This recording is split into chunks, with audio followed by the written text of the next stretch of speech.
Chibbity chibbity check. Yeah! Here's a new face of rock and roll. Music guitar. Jimmy jazz, jazz, jazz, jazz. Sur fond les musiques jazz. Bienvenue dans La musique dans la peau, le podcast dans lequel on vous raconte nos petites histoires avec de grandes musiques. Si la vie semble si belle, que serait-elle sans décibels? Car c'est du son qui coule dans mes veines en BPM. Cette chanson était la tienne.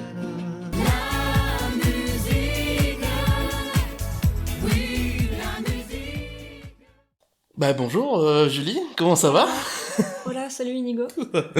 Hola, du coup, on est là pour cette première émission de La musique dans la peau. Donc c'est un podcast qu'on a imaginé juste pour partager notre passion pour la musique et notamment parce que souvent on parlait de musique, donc on s'est dit que ça pouvait être cool de le partager aussi avec d'autres gens.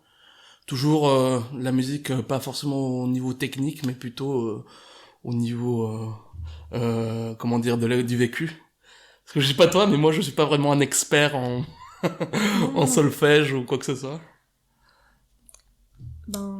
Disons que je trouve ça intéressant de savoir comment certaines musiques ont pu nous impacter dans notre vécu. Ouais, effectivement, il y a ça et puis voilà, c'est juste l'envie aussi entre nous de nous faire découvrir des musiques et de faire découvrir à d'autres. Donc juste, tu peux nous dire un peu peut-être la thématique de cette première émission, du coup? Alors pour cette première émission, on a décidé de se présenter à tour de rôle à travers 4 musiques qui ont formé un peu notre identité, qui nous ont construits. Ouais, tout à fait, en fait. On va présenter chacun des coups 4 chansons. Pas forcément, en tout cas, nos chansons préférées, mais plutôt, ce que tu disais, genre des trucs qui, si on devait se présenter à travers 4 chansons, ça serait ces 4 chansons-là. Alors bon, je sais pas toi, mais moi j'ai eu beaucoup de mal à choisir, hein. Moi, je crois que j'ai eu direct les 4 musiques que je voulais présenter. Ouais. J'étais pratiquement sûre. Ça m'a tout de suite traversé l'esprit. Je t'avoue que moi j'en avais 2 qui étaient vraiment sûrs. En tout cas 2 ou 3 chanteurs qui étaient vraiment sûrs. Après la chanson, il fallait choisir à l'intérieur. Et puis après, il y a eu un peu un choix compliqué sur la chanson en anglais, mais on en reparlera du coup dans l'émission. Donc on va lancer le premier extrait, puisque l'idée c'est aussi de vous faire partager un peu la musique qu'on écoute. Donc on va vous faire écouter le premier extrait.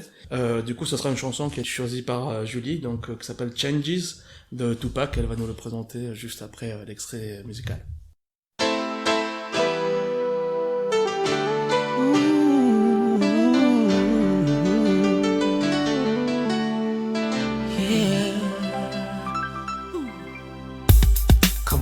I see no changes. Wake up in the morning and I ask myself, is life worth living? Should I blast myself? I'm tired of being poor and even worse, I'm black. My stomach hurts, so I'm looking for a purse to snatch. Cops give a damn about a Negro. Pull a trigger, kill a nigga, he's a hero. Get it back to the kids who the hell cares. One less hungry mouth on the welfare. First ship them, don't let them deal with brothers. Give them guns, step back, watch them kill each other. It's time to fight back, that's what Huey said. 2 shots in the dark, now Huey's dead. I got love for my brothers, but we can never go nowhere unless we share with each other. We gotta start making changes. Learn to see me as a brother instead of 2 distant strangers. And that's how it's supposed to be. How can the devil take a brother if he's close to me? I let it go back to when we played as kids, but then changed. That's the way it is. Come on. That's just the way it is. Things will never be the same. That's just the way it is. Oh yeah. Hear me. Come on. That's just the way it is. Things will never be the same. Yeah. Oh yeah. That's just the way it is. Oh yeah. Alors du coup, c'est un titre de l'artiste Tupac. C'est un rappeur de la côte Est de New York, des années 90. Et du coup, le titre que j'ai choisi, c'est Changes. C'est, je pense, une de ses chansons les plus connues. Et donc, elle est sortie dans les années 90 et ça l'a un peu propulsée sur le devant de la scène. Et donc, Bah, j'ai choisi cette chanson parce que je l'ai découverte, je pense, quand j'avais entre 12 et 14 ans. Et en fait, j'écoutais déjà du rap, j'écoutais pas beaucoup de rap américain. Je sais plus exactement comment j'ai découvert Tupac, je crois que j'avais un pote qui portait des t-shirts à l'effigie de ce rappeur, et du coup, ça m'a interloqué. Et du coup, je suis allée chercher qui c'était. J'écoutais beaucoup de musique dans ma chambre avant de dormir. Et du coup, ça m'a tout de suite... ça m'a tout de suite impacté, quoi, émotionnellement. Enfin, je trouvais que c'était... que ces musiques étaient brutes, et qu'il y avait un côté sincère... Et j'avais une question, du coup, est-ce que quand tu écoutais, tu comprenais le texte? Donc, c'est une question que je me suis souvent posée sur le rap US, justement, en Non. anglais, quoi. Je dirais que je comprenais pas les paroles mot pour mot, Ouais. mais je crois que je comprenais l'esprit de ce qu'il voulait dire dans la musique. Il y avait quelques mots-clés comme ça que je captais, et liés à un contexte historique et tout. Je crois que je pense que je comprenais l'esprit qu'il voulait transmettre, en fait. Ouais, c'est ça. Et puis à travers la mélodie et la mélancolie de cette chanson, Ouais. je comprenais qu'il voulait parler de sa vie, Ouais, parce que franchement, sa vie dans le ghetto. c'est pas hyper optimiste, quoi. Non. Bah oui, je sais que j'aimais beaucoup. Bah en fait, ce qui me touchait très facilement, c'était les musiques comme ça, assez tristes, assez mélancoliques, Ouais. assez mélodiques, enfin, avec ce côté blues, justement. Et un truc aussi, je crois que ce qui m'a attiré vers cette chanson, c'est le côté gospel du refrain. Ouais. Parce qu'en fait, quand j'étais petite, genre, j'étais trop fan de gospel. Ouais. Parce que je trouvais qu'il y avait une énergie, une ferveur collective, tu vois. Ouais, bien sûr, bien sûr. Et il y avait un truc, une Ouais. énergie qui se transmettait hyper rapidement. Et du coup, moi, je crois que ça fait partie de pourquoi cette chanson-là. Et disons que ça a été un peu ma première... ça a été une chanson qui a fait que le mouvement rap, enfin, le mouvement hip-hop a commencé à me passionner autant, quoi. D'accord. Et à partir de là, après, j'ai fait plein de recherches sur d'autres artistes. Ouais. Bah, c'est super, en vrai. Mais du coup, tu veux peut-être avoir mon opinion, je ne sais pas. Parce que c'est un peu l'idée du podcast, c'est ça aussi, c'est que vu qu'on fait écouter des chansons que l'autre connaît pas forcément, bah, on donne aussi notre avis. Est-ce que toi, tu la connaissais, cette chanson? Non, bah, du coup, non, j'avoue que Tupac, je connais le personnage parce que je sais qu'il a marqué le rap dans le sens où il est mort très jeune et que c'était un grand talent et tout ça. Mais je crois que je n'avais jamais écouté de chanson de Tupac. Et voilà, je connaissais parce qu'il est très connu dans la culture générale, j'ai l'impression. Mais non, j'avais jamais entendu cette chanson-là. Moi, tu me dis Changes, je pense à la chanson de David Bowie plutôt. Ouais. Ouais. Une très grande musique. Du coup, non, mais par contre, ouais, du coup, j'ai découverte, j'ai retrouvé ça vraiment, vraiment cool. C'est vraiment bien. Après, justement, c'est vrai que c'est curieux comment dire, pas le contraste, mais parce qu'il y a pas vraiment un contraste et c'est assez cohérent, mais il y a une différence entre ce refrain très blues et tout, et puis le texte qui est hyper pessimiste.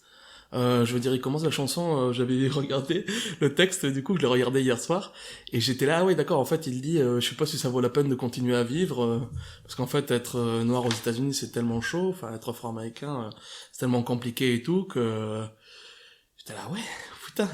En fait j'ai eu un peu un double découverte de la chanson, du coup d'abord j'ai écouté, et j'ai trouvé ça cool et tout, mais bon ça va très vite, et même si je parle bien anglais, je comprends bien l'anglais, mais j'avoue que quand j'écoute les chansons en anglais, parfois tu vois, j'écoute pas forcément mot par mot ce qui est dit. Et après, c'est quand j'ai lu le texte, je le trouvais magnifique, en fait, le texte vraiment, très pessimiste, parce que quand il dit that's the way it is, bah, c'est comme ça, et y a pas grand chose à faire, même si le dernier couplet, j'ai l'impression qu'il essaye de dire un peu, bah, il faut que ça change et tout. J'ai trouvé ça vraiment super. Très, très agréable surprise. Je sais pas si tu as quelque chose d'autre à dire. En fait, Tupac, disons que ça a été un rappeur activiste, on pourrait l'appeler comme ça. Parce qu'il a vraiment lutté pour les droits de la communauté afro-américaine. Ouais. Et il vient d'une famille dont les parents ont milité dans les Black Panthers. Ah ouais, d'accord. Du coup, il avait vraiment cet héritage. Ouais. Ouais, parce que Moi, j'avoue que comme je connais rien, je savais pas non plus si c'était une chanson qui est un peu représentative de ce qu'il fait ou pas trop, quoi. Enfin, ce Ouais, qu'il faisait c'est- plutôt. Parce que... Ouais, c'est très représentatif. Ouais. Parce que déjà dans la structure musicale, puisque presque dans chacun de ses refrains, c'est chanté, D'accord. il y a toujours ce côté soul et blues Mhm. qui revient, parce que c'est des racines de la Ouais, musique bien sûr. afro-américaine. Bah, du coup, ouais, moi, je trouvais ça super. J'ai pas beaucoup de choses d'autres à dire, en dehors que il est sorti en 1992, donc presque mon année de naissance, donc... Inigo, c'est maintenant à toi de nous présenter ta première chanson. Ok, donc c'est à moi de... On va enchaîner, du coup on va mettre un deuxième extrait. Donc ça sera un extrait de La pêche à la ligne de Renaud. Renaud Séchant, pour dire son nom entier. Donc on vous laisse écouter et je vous en parle juste après. Le jour avance un peu, mon amour se maquille, un œil et puis les deux, c'est futile mais ça brille. Qui veut-elle séduire? Je suis même pas là. Je me tue à lui dire qu'elle est mieux sans tout ça, que ses yeux sont plus clairs quand ils sont dans ma poche, et que vouloir trop plaire, c'est le plaisir des moches. Moi je sors une truite d'au moins 120 kilos. J'ai pitié trop petite, je la rejette à l'eau.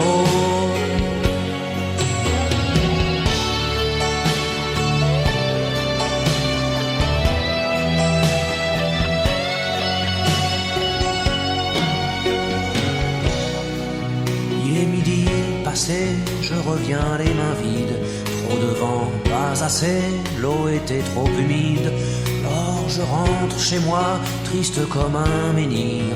Mais personne n'est là pour m'entendre mentir. Mon amour est parti, mais parti pour toujours. J'ai perdu mon amour, j'ai perdu ma vie.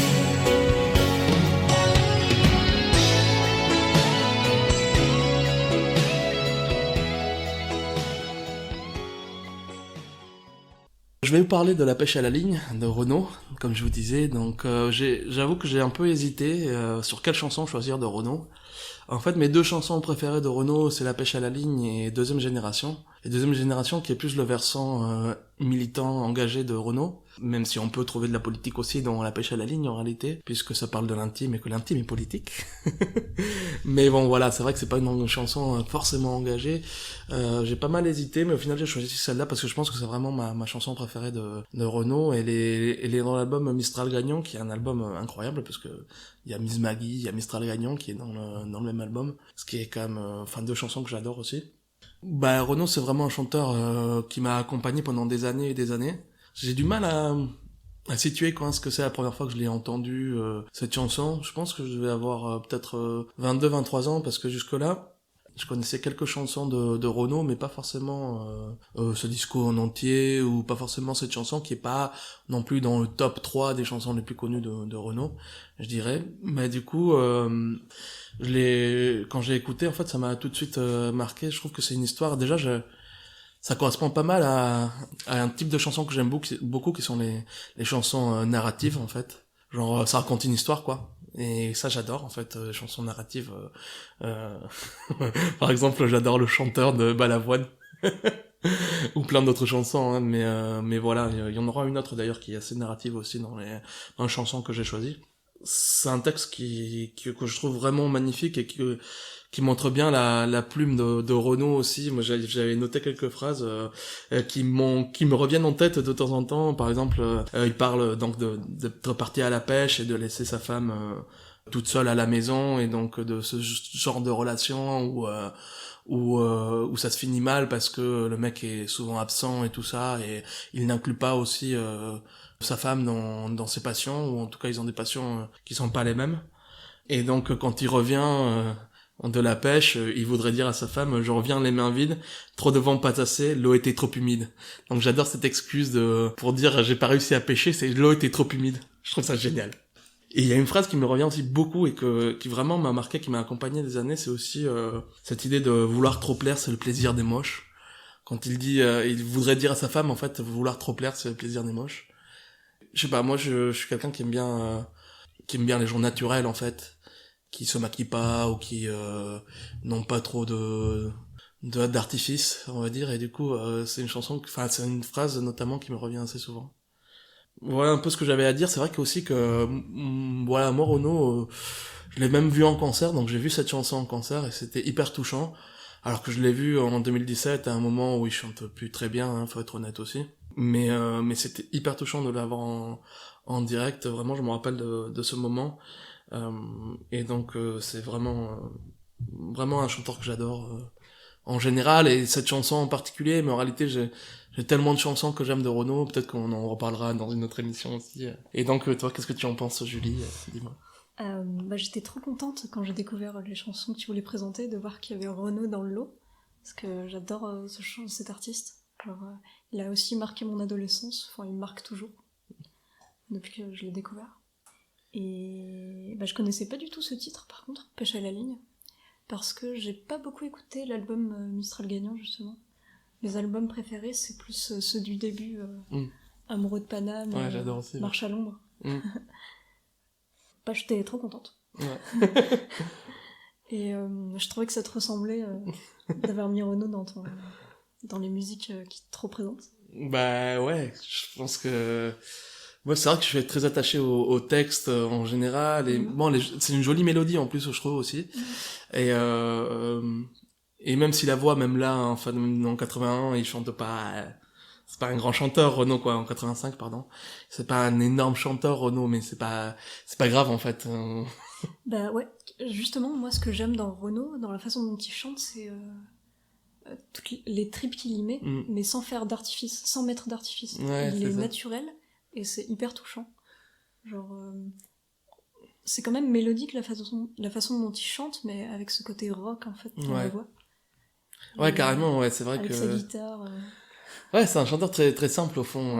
Et même ses textes, en fait, ils sont assez directs. Il a des belles métaphores, mais parfois ça va aussi direct, droit au but. Et voilà. En plus, bon, là aussi, hein, franchement, je te disais, c'est pas une chanson très déléguée, celle la première que t'as choisie, mais là aussi, ça se finit pas très bien, quoi. En fait, il revient de la pêche et en fait, au bout d'un moment, il était tellement absent que sa femme est partie. En fait, elle est plus là.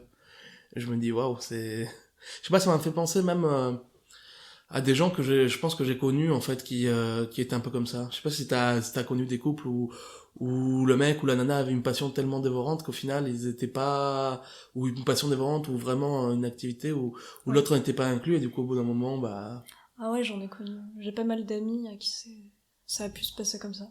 Ouais. Mais c'est vrai que j'y avais pas pensé quand j'ai écouté la musique. J'ai plus pensé à un de mes meilleurs potes qui est un gars assez solitaire, assez discret. Ouais. Et qui est hyper fan de Renaud. Ouais. Et je sais pas, je l'ai tout de suite imaginé... Il vit à la campagne. Ouais. Je l'ai tout de suite imaginé aller dans les bois, aller à la pêche avec son sac à dos. Ouais. Clairement. Ouais, moi j'avais un copain qui faisait de l'impro avec moi et qui avait écrit un mémoire, en fait, d'histoire sur Renaud et sur les textes de Renaud, et j'avais fait la relecture je me rappelle, de ce mémoire, et après il avait été même publié et tout, comme biographie de Renaud, enfin biographie livre sur Renaud. Donc j'ai lu 2 livres, en fait, même sur Renaud, alors que c'est très rare que je lise un truc sur la musique. En général c'est pas trop mon truc, mais ouais, j'ai lu l'autobiographie qui en réalité était écrite par quelqu'un d'autre, mais bon, de Renaud. Et donc voilà, c'est... Et je me demandais pourquoi t'avais choisi ce titre en particulier. Comme je disais, en fait, c'était très compliqué de choisir un titre, mais c'est clair que c'est un des titres qui me touche le plus. Et j'aime beaucoup aussi le Renaud un peu mélancolique, comme Mistral Gagnant, ou En Cloque aussi. En Cloque, c'est un peu différent, hein, mais où j'aime beaucoup. Et puis, en plus, honnêtement, j'allais pas mettre Mistral Gagnant ou bon, j'aurais pu mettre Hexagone peut-être, ou dans mon HLM, mais je trouve que cette chanson, ouais, elle est très représentative d'une partie de ce qu'est Renaud, en fait. Et j'aime bien le Renaud énervé aussi, où c'est que j'ai mis mon flingue, tout ça. Et c'est les 2 versants que j'adore, et ce texte, en fait, c'est surtout ça aussi, je pense. On va peut-être passer à la 3e chanson. Tu vas nous présenter une autre chanson juste après cet extrait, donc de Jean Pressé de Kenny Arcana. Hello, hello. hello, gens pressés, les nerfs à l'envers, qui prônent un royaume qui ressemble à l'enfer, prêt à mourir pour défendre la cage qui a tué nos âmes et tout ce qu'elle renferme. Couleur d'usine, nous barreaux en fer, horizon de barrière là où mur nous encercle, sombre mise en scène, dire qu'ils pensèrent effacer l'ensemble de la sagesse ancienne. Aujourd'hui sort père, civilisation de vices et de banksters, vente d'indignation venue de la planète entière, fils de l'aberration que les siècles étranglèrent. Brise tes chaînes, sois gardien de ton frère, incarne dignement ce que le ciel t'a offert. En plein chamboulement électrique, atmosphère, Babylone s'écroule quand on agit par nous-mêmes, alors brise tes chaînes. Hello, j'en pressais la tête dans l'assiette, une vie entière à regarder par la fenêtre, à rêver en silence une autre vie d'un autre soi, alors l'oubli de soi fera l'affaire. Mais dans l'esprit tous les soirs sera de la fête, l'angoisse et les cris et tout fait par le paraître, des nœuds dans la tête, les poignets liés, héritiers du mal-être, brise tes chaînes. Écoute le souffle de l'âme, les foules n'ont pas raison, troupeau et fou de drame ne se pose pas de questions. Ici à toute grave, chante de plaies, de lésions sur le macadam, les cœurs se fanent car l'atmosphère est sous pression. Hello, hello, gens pressés sans inhibition, qui marchent dans la nuit dans l'oubli de qui ils sont. La loi du bifton a tué l'enfant, l'a tué pour aduler la grande division. Les gens se détestent de malédiction, les gens se dépêchent sans savoir où ils vont. Angoisse et stress, poisse, détresse, l'esprit carré comme une télévision, humain qu'on délaisse. Pays riche et ses champs d'SDF, légitime on se bat, on se lève, véridique chez jeunesse, y'a plus d'une once de rêve, on se trahit, on se crève. En secret on s'aime, on se haït, on saigne, si on faille on serre, on crève si on cède, rien n'est facile on sait, la vie vouée à triompher, alors brise tes chaînes. Hello, j'en pressais la tête dans l'assiette, une vie entière à regarder par la fenêtre, à rêver en silence une autre vie d'un autre soi, alors l'oubli de soi. Du coup, moi je vais vous parler du titre Jean Pressé de Kenny Arcana, qui est sorti en 2012 du coup dans l'album Tout tourne autour du soleil. Donc j'ai découvert ce titre. En fait, c'est avec ce titre que j'ai découvert Kenny Arcana. Ah ouais, carrément. Et je l'ai découvert quand j'étais en seconde, je pense. Ouais. Bah pareil, en fait, c'était quand j'écoutais de la musique avant de dormir. Ouais. En gros, l'anecdote, c'est que je me suis rendu compte que j'écoutais que des rappeurs. Ouais. Et j'écoutais pas de rappeuses. Ouais. Enfin, à part Diams, mais ça c'était vraiment quand j'étais plus petite. Du coup, je me suis dit, j'en connais pas assez, c'est bizarre. Du coup, je vais chercher sur internet, je tape simplement rappeuse française. Ouais. Et là, je vais sur Wikipédia, il y a toute une liste et tout. Et la première, c'était Kenny Arcana. Du coup, je me dis, bon, bah, je vais écouter. Je mets la première chanson que je trouve sur YouTube, du coup, Jean Pressé. Et là, bah, je sais pas, ça me fait un truc vraiment particulier. C'était vraiment différent de tous les rappeurs que je pouvais écouter dans les paroles, dans l'esprit qu'elle mettait dans sa musique en fait. Déjà, je crois que rien que le fait que c'était une voix féminine, ça m'a marqué quoi. Je me sentais plus proche peut-être. C'était, tu sais, du coup ça avait ce côté doux de la voix féminine mais brute. Ouais. Parce Moi, qu'elle avait... doux, c'est pas l'adjectif que j'utiliserais pour Kenny Arcana, mais... bah, quand même, parce qu'il y a ce côté doux de la voix féminine, mais le côté rage que Kenny, elle met quand elle rappe. Et du coup, en fait, c'est devenu une des artistes les plus importantes dans ma vie. Parce que, du coup, après avoir écouté ce titre, j'ai écouté tous ses albums, en entier, de A à Z. Et... en fait, ça a vraiment changé quelque chose en moi. Genre... en fait, comme ces paroles sont assez... sont à la fois politiques, ça parle du monde, ça parle... du militantisme, ça parle de gens indignés en Amérique latine, en Europe. Ça parle de sa vie personnelle, quand elle a galéré. Ouais. Et tout ça. Il y a des paroles vraiment très poétiques, très philosophiques.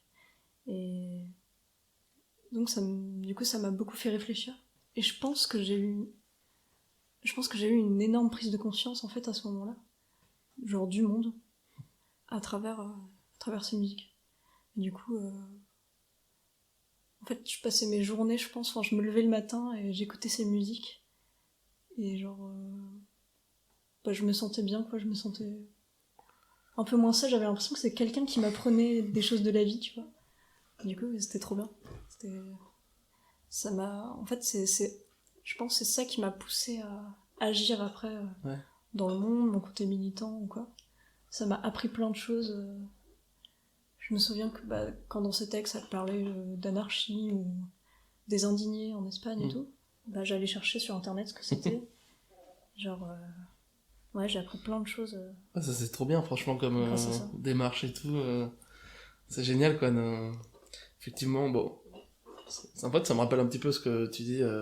Moi aussi, j'ai fait l'intégrale de Renaud et j'ai aussi découvert des trucs plutôt des années 80, 70, quoi. Grâce à ces textes aussi.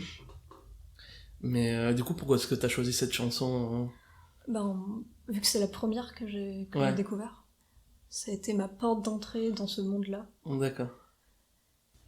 Plus que des envies d'agir, ça m'a créé des rêves aussi. Enfin, ça m'a reboosté en fait. Ça me C'est donnait trop de beau de dire l'énergie. ça m'a créé des rêves, je genre, trouve ça génial. Tous les matins, ça me reboostait quand j'écoutais, tu vois. Ouais. Et vraiment, je peux trouver une musique pour tous les moods dans lesquels je me trouve. Donc que je sois en colère, que je sois triste, que je sois désabusée. Je peux trouver une chanson dans sa discographie qui est en rapport avec cet état. Parce qu'il y a ça aussi, il a quand même une discographie assez large, non j'ai l'impression, parce que... En fait, c'est une artiste de folie parce que elle a fait des titres vraiment différents les uns des autres. Il y a quand même une cohérence. Ouais. Bah du coup, ouais, moi j'ai beaucoup aimé ce titre. Après, comment dire, Kenny Arcana, je connaissais déjà un peu. Je connaissais pas ce titre-là en particulier. J'avais écouté quelques chansons, peut-être un album, mais pas beaucoup. Mais justement parce que je pense qu'il y a ce truc aussi où il y a tellement de chansons et tellement de disques et tout, quand je me suis intéressé que je sais pas trop su par où attaquer, et du coup tu penses que d'ailleurs ce serait une bonne chanson pour commencer Jean Pressé, pour commencer si quelqu'un veut découvrir Kenny Arcana. Ah bah ouais, carrément. Ouais. Parce que elle a le côté rap assez old school et classique. Mais tu vois, j'étais un peu surpris de ce que j'avais entendu de Kenny Arcana, là, j'ai sur celle-ci. Par Jean Pressé, j'étais un peu surpris de l'instru, en fait, et puis du même, en fait, le fait qu'elle, par moment, tu vois, il y a un peu des différentes modifications de voix et des trucs comme ça. Moi, je pensais que c'était un truc un peu plus, comment dire, direct, sans, tu vois, dans ce que j'avais entendu. Parce qu'en plus, j'aime beaucoup sa voix, en fait. Je trouve que sa voix est super. Et même sa façon, en fait, je pense, de scander les mots, en fait, je pense qu'il y a ça, et même en fait son accent, parce que c'est ça aussi qui... Ah oui. L'accent marseillais, ça fait tout dans les musiques. C'est clair que là, je sais pas si elle en joue, ou c'est juste que c'est aussi son accent, hein, son vrai accent, mais ce que je dirais que quand elle pose elle pose sur la musique, du coup ça s'entend, quoi, et ça fait partie aussi un peu de son style, quoi, d'avoir l'accent. Et donc ouais, j'aime beaucoup, en fait, mais voilà, pour moi c'est une artiste vraiment enragée, quoi. C'est vraiment c'est ça le mot, moi j'aimerais, c'est un truc que j'aime beaucoup, hein, justement, mais parfois c'est vrai que quand j'écoute, j'ai presque l'impression de me faire agresser, quoi, par Kenny Arcana. Ah bah moi ça me fait l'effet de me booster plutôt. Ouais. Mais je pourrais te conseiller des titres qui sont plus acoustiques. Carrément, ouais. Il y a des titres où il y a une simple guitare derrière. Ouais. Ou alors des chœurs. Ouais. Des trucs comme ça. C'est ça l'avantage c'est vrai, comme tu disais, quand t'écoutes tout, en fait, d'un artiste, au bout d'un moment, du coup, tu découvres des parties qui sont peut-être moins connues, et c'est peut-être pas le premier truc que tu découvres quand tu écoutes les premières chansons, quoi. Donc c'est ça qui est super, de se faire une intégrale, entre guillemets. Moi, c'est comme ça ce que tu disais avant de Renaud, Amoureux de Paname, parce que je connaissais pas du tout avant d'avoir fait l'intégrale, tu vois. Et j'adore cet album aussi, hein, en vrai, qui est trop marrant et tout. Après, bon, voilà, moi j'ai pas non plus beaucoup de choses à dire sur Kenny Arcana et sur cette chanson, plutôt bien aimé, quoi. C'est pas non plus ma chanson préférée de la sélection de ce que tu as choisi, mais voilà, quoi. Ok, en tout cas, c'est une chanson hyper importante dans la personne que je suis aujourd'hui. Mais ça, c'est trop cool. En vrai, le texte, il est super, hein. Franchement, j'ai écouté, j'ai même un peu lu et tout, je le trouve très intéressant. C'est sur un peu l'aliénation, on pourrait dire, non, des gens, si j'ai bien compris, c'est ça, sur l'aliénation, sur la vie, le quotidien et tout ça. Et j'ai trouvé vraiment... Mais c'est peut-être que ça m'a moins attrapé l'oreille, en fait. Je trouve que le texte est super, Mais et j'aime bien le flow et tout, hein, mais peut-être que je sais pas pourquoi, c'est pas forcément celle que je vais plus réécouter quand là tu vois, quand j'écoutais les 4 chansons que tu as proposées, bon c'est celle peut-être qui m'attrape le moins, quoi, fois que je sais pas. Okay. En vrai j'aime bien, mais Bah, je sais que t'es pas trop rap aussi, niveau ouais. style, donc Bah c'est sûr que c'est pas du tout, enfin moi jusqu'à mes je sais pas 22 ans ou comme ça, je disais j'aime toute la musique sauf genre le jazz et le rap, un truc comme ça. Ah là là. Vraiment la con, quoi. Bon, après ça va, ça fait quelques années que j'ai plus 22 ans, donc j'ai pu écouter un peu de rap, mais ouais c'est vrai que vraiment très peu, quoi. Enfin si on regarde un peu le mix de tout ce que j'écoute, c'est sûr que ça fait pas une grosse partie, quoi. Il y a des chansons que j'adore, hein, il y a quelques groupes voilà que j'aime beaucoup, mais on aura l'occasion d'en reparler aussi. Moi je veux bien aussi un jour proposer des chansons de rap dans l'émission. On pourra se faire une émission spéciale rap. Bah ouais, carrément, ça va être une très bonne idée, ça. Pour que tu me ridiculises un peu, tu vois, genre en mode ah t'aimes ça. Non, pas du tout, ça se trouve je vais découvrir Ouais. comme tu m'avais fait découvrir le ministère des Affaires Populaire. Ouais. Ouais, parce que ça c'est un peu aussi à l'ancienne en fait. Bah c'est surtout parce que je connaissais HK en fait, HK et Saltimbanque, et c'est un des 2 rappeurs du ministère des Affaires Populaires. Mais bon, on en reparlera parce que ça c'est sûr que c'est un truc que j'aimerais. Enfin, il y a des chansons de ce groupe, notamment dans le premier album que j'adore, donc. Mais bon, on dérive un peu, on a beaucoup de choses à parler encore. On va se concentrer. Du coup, Inigo, je te laisse présenter Ouais, tu me laisses présenter parce qu'en plus elle est en espagnol, donc ta seconde musique. on va vous faire écouter La vereda de la puerta de atrás de Extremoduro. Donc je vous fais écouter la chanson et on se retrouve juste après.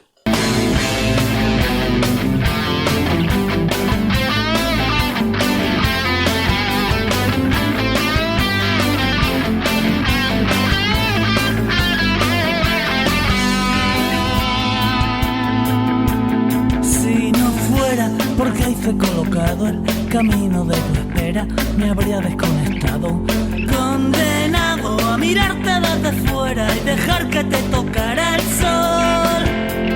Y si fuera mi vida una escalera, me la he pasado entera buscando el siguiente escalón, convencido que estás en el tejado esperando a ver si llego yo.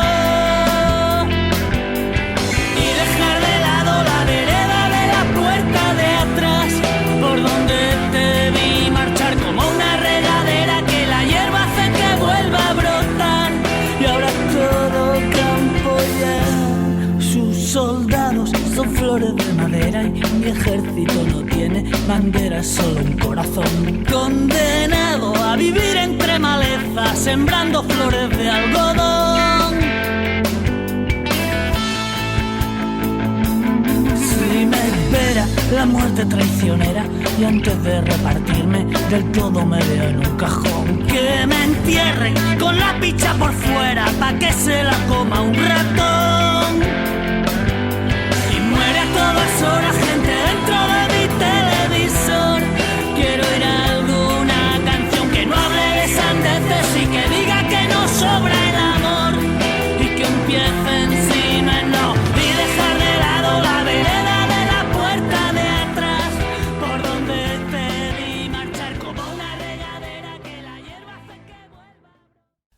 Vous venez d'écouter du rock espagnol, La vereda de la puerta de atrás, de Extremoduro. Donc c'est un de mes groupes préférés de tous les temps, je pense. Extremoduro, et en plus c'est un des plus beaux représentants de la scène rock espagnole, qui est quelque chose de très important. Je sais qu'en France, puisqu'on parle en français, j'imagine que le public sera plutôt français, en tout cas francophone. Ben en France, la scène rock... en tout cas, il n'y a pas d'aussi gros groupes que Extremoduro, Marea, Barricada. Depuis les années 80, en fait, en Espagne, il y a vraiment un gros mouvement de rock. Et donc eux, c'est un groupe des années 90, 2000. Ils se sont séparés il y a 2 ans. Donc bon, après, ça faisait un moment qu'ils faisaient plus vraiment de musique ensemble.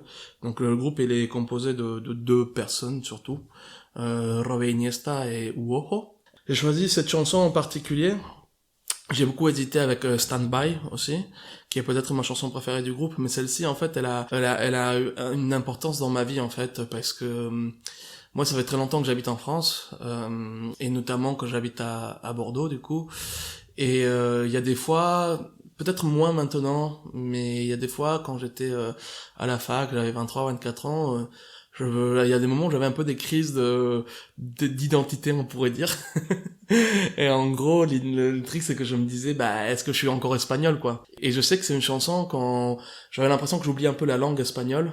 Je me rechantais, en fait, le premier couplet et le deuxième couplet de cette chanson, parce que c'est une chanson que je connais presque par cœur. En tout cas, les premiers couplets, je les connais presque par cœur. Et du coup, je me chantais ça et j'étais là, un peu comme une façon de me réaffirmer, tu vois, dans le côté, bah, je suis quand même encore un peu espagnol, tu vois, en tout cas, je parle encore espagnol, et donc c'est important pour moi parce que, pas tellement pour le pays en soi, mais c'est plutôt parce que, bah, ma famille, en fait, parle espagnol, mon père, il parle que espagnol, donc c'est que ma cousine, mon oncle, et ma grand-mère, ils parlent que espagnol, donc c'est quand même important pour moi de garder la langue, et la musique, ça fait partie aussi, bah, d'une façon de me remettre un peu dans le mood.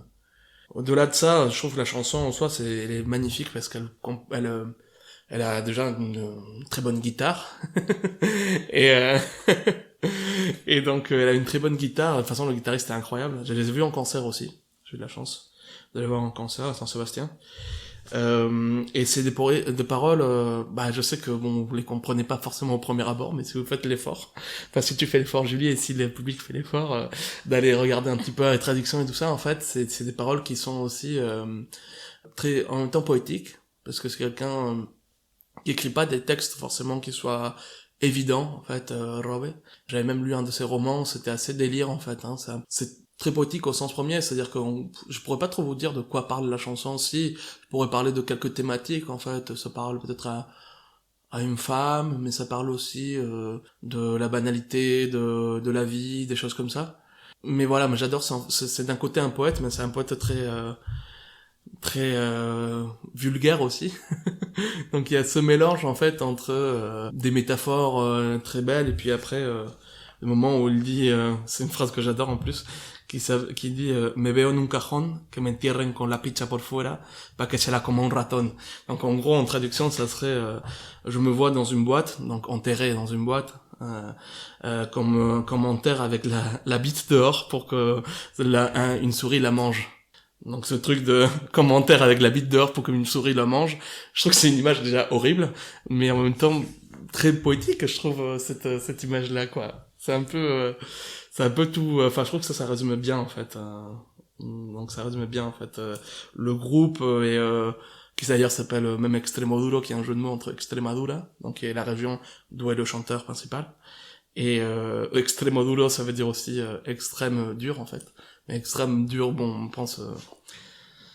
on pense forcément aux extrémités intimes, dirons-nous. Et donc voilà, c'est vraiment un groupe que j'adore, et une chanson que j'adore, même si je sais que bah lui, il est pas toujours très juste quand il chante. Il a eu aussi des gros problèmes d'héroïne, en fait, de drogue. Donc parfois ça s'entend un petit peu, même quand il parle dans les interviews et tout, tu sens qu'il est un petit peu hésitant, quoi, genre, enfin pas hésitant, mais la voix se casse un petit peu, mais il assure grave en concert, et le guitariste aussi, il est incroyable, donc ça fait aussi partie, moi je pouvais pas me présenter sans présenter une chanson en espagnol, parce que j'écoute beaucoup de musique en espagnol aussi, peut-être, je sais pas, un gros tiers, même peut-être la moitié de ce que j'écoute, ça va par période, en fait, il y avait des périodes où j'écoutais plus de musique en français, plus de musique en espagnol, l'anglais c'est toujours à peu près constant, quoi, j'écoute toujours des choses en anglais, mais voilà, je trouve que c'est important aussi de présenter ça. Et toi, qu'est-ce que tu en as pensé? Parce que franchement, là je suis curieux, parce que honnêtement, voilà, j'imagine que le groupe tu connaissais pas, et que la musique espagnole en général, c'est pas trop... Eh ben non, ouais, bah je me doutais que dans ta sélection il y aurait une musique en espagnol, c'était sûr, puisque c'est ta culture. Et donc, bah ouais, je connaissais pas du tout ce groupe.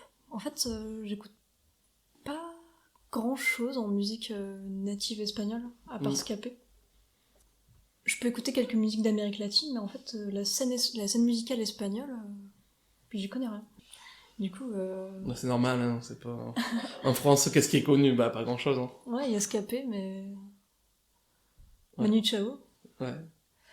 Mais du coup, bah, je suis contente parce que tu me partages souvent des groupes espagnols, donc ça me fait découvrir ce que c'est. Et... Bah, alors, moi, j'ai pas compris les paroles, je t'avoue. J'ai pas trop fait attention non plus. Parce que ce qui m'a trop... j'ai trop kiffé l'instru. J'ai trop kiffé la musique en elle-même. Genre, surtout le jeu entre la basse et la guitare. Ouais. Je trouve que c'est trop bien composé. Genre, il y a... Ah ouais, c'est trop ce que j'aime dans le rock, je trouve. Ouais. C'est vraiment... c'est brut, quoi. Il y a vraiment... Enfin, il y a une structure... comment dire? Ouais, genre la guitare et la basse qui se répondent comme ça. Et la basse, c'est bien profond, Ouais. on l'entend bien. Ouais, c'est vrai que... Ça résonne bien en intro... toi et tout. Non. Et j'ai trop aimé, surtout, la partie... je crois que c'est vers les 3 minutes de la chanson. Ouais, vers la fin, là. Quand ça reprend, quoi. Quand la guitare reprend toute seule, après Ouais. il y a la basse... Et Ouais, il y a un après, pont avec de la guitare, ouais. et après c'est à... Avant qu'il revienne Ah ouais, sa c'est un problème d'escalité, nanana. Ouais. J'ai trop aimé cette partie-là de la musique. Du coup, je pense que je vais la mettre dans mes playlists, dans mes futures playlists. Ben ouais, franchement, il y a plein de chansons. Moi, j'avoue que j'avais découvert le groupe surtout à travers un best-of. Et après, j'ai écouté, et cet album-là est vraiment bien. C'est peut-être leur meilleur album, avec un autre album qui s'appelle La Ley Nata, qui est aussi un album concept, qui en gros, c'est une chanson qui dure 50 minutes, mais qui est découpée en 5 parties, et qui est incroyable. Enfin, je pense que ça, c'est mon album préféré.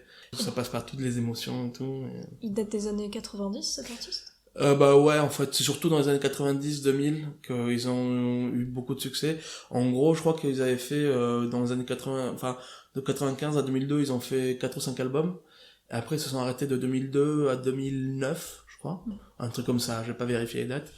Et ils ont ressorti, du coup, ce qu'ils ont ressorti, c'est ça, c'est La Ley Nata. Et ce titre-là, il date des années 90, du coup? Il date de 2002, celui-là. 2002? Ah, d'accord. Ouais, 2002. Parce que je le voyais trop... Vu qu'il était vraiment grunge, Ouais. je le situais vraiment dans la culture grunge. Bah là, c'est un peu la des fin, années quoi. Enfin, c'est 90. 2002, effectivement. Ouais. C'est limite années 90, quoi. Mais c'est vrai que... Ils ont joué en France, déjà? Je pense pas. Ils sont assez connus en Amérique latine. Ah ouais. De ce que j'ai pu voir, ils ont fait des concerts en Amérique latine et tout. Mais non, je pense pas qu'ils jouent en France. Ils sont trop espagnols, en fait, j'ai l'impression. Même si lui, bon, il a un peu des problèmes de... Enfin, il avait beaucoup craché sur sa région de naissance, en fait, sur Extremadura. Il y a une chanson notamment qui s'appelle Extremadura, où il se moque vraiment de la région. Donc bon, là, il s'est un peu calmé, il est revenu un peu, il a commencé à jouer, mais pendant des années, il a pas... Le groupe, en fait, s'est installé à Bilbao après, parce que le guitariste est de Bilbao. Et du coup, bon, voilà, j'ai pu les voir au Pays Basque, justement, c'était trop bien. Mais après, j'ai quelques amis français qui connaissent le groupe, en tout cas de nom et tout, mais c'est vrai que c'est très rare, quoi, quand on écoute du rock espagnol, voilà. Moi, je voulais présenter ça aussi, c'est le fait que, enfin, déjà, ça fait partie, j'écoute pas mal de groupes de rock espagnol. Il y en a moins 5 ou 6 qui sont très importants, que j'ai vu en concert et tout. Mais aussi, voilà, ça fait partie aussi de... Enfin, quand on pense à la musique espagnole, on pense pas au rock, je pense. Et pourtant, ça Non. fait... Enfin, voilà, je sais pas qu'est-ce que... Bah non. Ouais. Je me doutais. Enfin, sûrement qu'il y avait une scène musicale rock espagnole, mais je me doutais pas qu'elle avait une grande importance, en fait. Bah, en fait, elle passe pas à la radio. Pas trop, quoi. Mais justement, c'est ça qui est incroyable, c'est que par exemple, Extremadura, de temps en temps aussi, ils sont invités sur des émissions peut-être musicales, tu vois. Mais c'est comme, mais à la radio, les radios principales de musique, pas du tout, quoi. Et du coup, ils arrivent à avoir du succès sans ça, en fait, et c'est ça qui est trop bien. C'est qu'ils arrivent à, sans être indépendants non plus, hein, je sais pas dans quel label ils sont, mais voilà, quoi. Ils sont dans un gros label, mais passeront pas à la radio, c'est trop vulgaire, trop crade et peut-être pas assez formaté pour passer à la radio, quoi. C'est trop rock, en fait. Parce qu'en Espagne, il y a une grosse tendance pop rock, on va dire. Okay. Ce qui fait peut-être la moitié de, peut-être quand j'en présenterai d'ailleurs des chansons de ça, parce qu'il y a des artistes que j'aime beaucoup, comme Leiva, par exemple. Mais c'est pas du gros rock. Et d'ailleurs, moi, maintenant que j'y pense, en fait, cette chanson-là, je l'avais découverte. C'est comme ça que j'avais découvert en tout cas une partie de cette chanson-là. C'est parce que c'était dans un autre chanteur qui s'appelle Melendi, que j'écoutais beaucoup quand j'étais genre jeune ado. 12-13 ans, et en fait, il avait une chanson sur ce groupe-là, qu'il adorait, lui, et il reprenait une partie des paroles de cette chanson-là, en fait, dans un de ses albums, et du coup, c'est comme ça que je m'étais dit, ah, bah, c'est quoi, c'est le modulo. Et au début, je trouvais ça trop fort, presque, parce que moi, j'étais assez sensible, tu vois, genre en mode, moi, le rock, tu vois, quand ça sature trop, déjà, encore maintenant, en réalité, mais bon, quand j'étais jeune, quand j'avais 14-15 ans, je trouvais ça un peu, violent, tu vois. Faudrait que je te fasse écouter du punk hardcore. Ouais, bah, voilà, moi, je suis sensible, je suis une âme sensible, et du coup, je trouvais ça un peu fort, et c'est fou, parce qu'après, je me suis habitué, et ouais, j'écoutais ça beaucoup au lycée, pareil, avant de m'endormir, comme tu dis, quand j'étais à l'internat et tout, j'écoutais ça beaucoup, quoi. Donc voilà, beaucoup de ces chansons, il y a au moins une quinzaine de chansons que j'adore, quoi, dans le groupe, voilà. Et donc voilà, bon, bah, on va peut-être passer à la chanson suivante. Ouais. Du coup, pour la suivante, pour ma troisième chanson, j'ai décidé de choisir Talking About a Revolution de Tracy Chapman. Donc on va écouter un extrait tout de suite, et on vous en parle après. While they're standing in the welfare lines, crying at the doorsteps of those armies of salvation, wasting time in the unemployment lines, sitting around waiting for a promotion. Don't you know, talking about a revolution sounds poor people gonna rise up and get their share. Poor people gonna rise up and take what's theirs. Don't you know you better run, run, run, run, run, run, run, run, run, run, run, run. Oh, I said you better run, run, run, run, run, run, run, run, run, run, run. 'Cause finally the tables are starting to turn, talking about a revolution. 'Cause finally the tables are starting to turn, talking about a revolution. Oh no, talking about a revolution. Oh, while they're standing in the welfare lines, crying at the doorsteps of those armies of salvation. J'ai choisi cette chanson parce que je pense que c'était une des premières fois où je me suis mise à écouter de moi-même de la folk. Parce qu'en fait, quand j'étais petite, je pense que mon premier genre musical c'était le rap. Et à part avec ma mère, j'écoutais pas trop de trucs rock ou folk. Ensemble, on écoutait TFN, ou on écoutait Mano Negra, Les Cures et tout. C'est bien, c'est bien. Mais j'y allais pas de moi-même, tu vois. Ouais. Quand je cherchais des artistes musicaux de moi-même, c'était toujours des rappeurs, Ouais. le mouvement hip-hop et tout. Et là, du coup, en fait, c'est tout con. Chez moi, ma famille regardait souvent The Voice, Ouais. l'émission. Oh, t'inquiète, TF1, moi aussi là. j'ai regardé The Voice, tu peux assumer, j'avais pas de Et soucis. moi, je regardais un peu par procuration, quoi. J'ai découvert des super chansons dans Mais The oui, Voice. et hein. ben, exactement. C'est Ouais. comme ça que j'ai découvert cette chanson, parce qu'il y avait une fille qui était assez jeune, qui avait repris cette chanson, moi je sais plus dans quelles années c'était, peut-être en 2015. Et du coup, elle était arrivée sur le plateau avec sa petite guitare et une voix assez une voix assez cristalline, et elle s'est mise à chanter Talking About a Revolution, et ça m'a trop touchée. Je crois que c'est la voix cristalline comme ça, avec une simple guitare, je me suis dit, c'est trop bien, c'est trop beau. Et du coup, après, je suis allée écouter qui était l'artiste, enfin la chanson originale. Et j'ai vu que pareil, c'était une femme afro-américaine fin des années 80, qui chantait seule avec sa petite guitare et sa voix un peu soul, tu vois, un peu soul, un peu... du coup, c'est devenu une de mes artistes préférées, et c'est comme ça que ça m'a... En fait, c'est cet artiste qui m'a ouverte à la musique folk et à la musique rock. Ouais, honnêtement, de la sélection, c'est celle que je connaissais, de ta sélection à toi. C'est la seule chanson que je connaissais. Et du coup, j'aime beaucoup cette chanson. C'est vrai que je l'écoute pas tous les jours, mais je crois que ma sœur aime beaucoup cette chanson aussi. Et c'est aussi le sujet de cette chanson qui m'a impactée parce que en fait cet artiste a écrit beaucoup de chansons contestataires, des protest songs comme on dit. Et en plus quand je l'ai découverte, c'était l'époque où dans mes cours d'anglais on avait fait tout un cursus à propos des protest songs. Et du coup j'ai découvert plein d'artistes comme ça grâce à mon prof, comme les Doors, comme Bob Marley, tout ça. Et du coup, j'étais vraiment dans cette vibe au moment où j'ai découvert cet artiste. J'étais dans la vibe révolte aussi, parce que j'avais 15 ans. Et en fait, là, elle chante cette chanson, je dirais pas avec rage, mais avec les tripes, quoi. Elle donne tout d'elle-même et ça sent que c'est vraiment sincère et c'est vraiment... Je sais pas, je crois que j'aime le côté grave simple et vraiment porteur de sens, quoi, de cette musique. C'est vrai que moi, c'est ce que j'allais te dire aussi, en fait, que le texte est quand même très simple, tu vois. Mais en même temps, il va droit au but et il est sûrement très sincère. Mais c'est vrai que, bon, tu vois, par exemple, tu compares à Kenny Arcana, qui fait vraiment une description de la société et tout ça. Là, tu te dis, bon, en fait, c'est quelqu'un qui parle en fait, la révolution va arriver. C'est ça qui est trop bien, en fait, c'est qu'elle dit... Enfin, moi, ce que je comprends, parce que du coup, j'avais écouté, mais là, j'ai un peu relu le texte pour voir, quoi. Et en gros, elle s'adresse à quelqu'un en lui disant, elle va arriver la révolution, fais attention, quoi. Et mais en même temps, là, tu vois, il y a un contraste quand même entre une chanson très douce. Au final, je trouve que sa voix est très belle, hein, mais j'aime beaucoup sa voix, mais elle est assez douce, quoi. Ouais. Et d'un autre côté, ce texte, run, run, run, run, run, genre, barre-toi, parce que la révolution va arriver, quoi. Puis...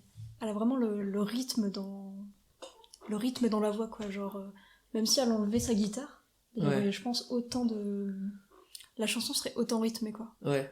Et ce que tu disais aussi, il y a le côté good vibes aussi, tu vois, elle a l'air même si c'est sûr que c'est une chanson qui est contestataire et tout ça, mais elle a l'air tu vois, assez heureuse quand elle le dit, quoi. Ouais, carrément. C'est pas, tu vois, tu dis tu disais un peu dans la rage, moi je vois pas la rage, en fait, je vois plutôt le côté optimiste on va en finir avec les inégalités, des trucs comme ça, ce qu'elle dit, tu vois. Ouais, je pense que j'aurais plus dû dire colère. Ouais. Mais tu sais, c'est une sorte de colère admise, enfin en mode ça a l'air d'être une évidence pour elle que c'est bon, genre fini ce monde-là. Maintenant, c'est la révolution. Ouais. On y va, les gars. Voilà. Tu vois. Ouais, c'est clair. Mais ouais, donc, je trouve cette chanson vraiment chouette, ouais. Du coup, est-ce qu'on enchaîne? On enchaîne, Inigo. Vas-y. Donc, effectivement, moi, je vais présenter L'Aigle Noir de Barbara. Donc, on va écouter juste un extrait. Et après, on parle et on en parle ensemble. Un beau jour, ou peut-être une nuit, près d'un lac, je m'étais endormi, quand soudain, semblant crever le ciel, et venant de nulle part, surgit un aigle noir, lentement, les ailes déployées. Lentement, je le vis tournoyer. Près de moi, dans un bruissement d'ailes, comme tombé du ciel, l'oiseau vint se poser. Il avait les yeux couleur rubis et des plumes couleur de la nuit. À son front brillant de mille feux, l'oiseau roi couronné portait un diamant bleu. De son bec il a touché ma joue, dans ma main il a glissé son coude. C'est alors que je l'ai reconnu, surgissant du passé, il m'était revenu. Dit l'oiseau, on dit emmène de moi. Retournons au pays d'autrefois, comme avant, dans mes rêves d'enfant, pour cueillir en tremblant des étoiles, comme avant, dans mes rêves d'enfant, comme avant, sur un nuage blanc, comme avant, allumer le soleil, être faiseur de pluie et faire des merveilles. L'aigle noir dans un bruissement d'ailes prit son vol pour regagner le ciel. Donc vous venez d'entendre une chanson que vous connaissez certainement, parce que je crois que c'est une des chansons préférées des Français, donc L'Aigle Noir de Barbara. Donc, Barbara, c'est une chanteuse qui me touche énormément, en fait. Sa voix, son interprétation, ses textes. Moi j'aime beaucoup, je suis très attaché aux auteurs et autrices compositeurs Is, et je trouve qu'elle a en plus une puissance d'interprétation qui en fait, je pense, pour moi, une des chanteuses les plus importantes en fait de l'histoire de la chanson française, peut-être ma chanteuse préférée dans la chanson française. Alors bon, cette chanson et en général toutes ces chansons, c'est pas la joie et le bonheur, hein. Faut pas être un peu déprimé quand on l'écoute, parce que c'est quand même c'est en même temps poétique, onirique, mais assez encore celle-là, elle est pas si triste. Il y en a d'autres qui sont encore bien plus tristes. Je pense notamment à Il pleut sur Nantes. Celle-là, elle est terrible. Mais donc voilà, j'aime beaucoup sa façon de poser sa voix, qui est très belle, mais surtout sa façon de poser sa voix. Alors, je sais qu'il y a des gens qui vont trouver ça peut-être un peu artificiel, quoi, ce qu'elle en fait peut-être un peu trop, mais moi j'adore, j'accroche tellement. Et c'est vrai que c'est une chanteuse qui m'a accompagné à un moment où justement ça allait pas forcément très bien. Alors bon, c'est peut-être pas le meilleur moment pour écouter Barbara, mais je me rappelle très bien dans le bus entre Poitiers et Châtellerault, quand j'enseignais, je me rappelle que j'écoutais Barbara. C'est à ce moment-là que j'ai vraiment découvert, parce que je connaissais un peu les chansons les plus connues, Dis qu'on reviendras-tu, peut-être L'Aigle Noir aussi, mais bon, j'avais jamais trop fait attention à elle. Et donc là, j'avais plutôt 24-25 ans, quoi.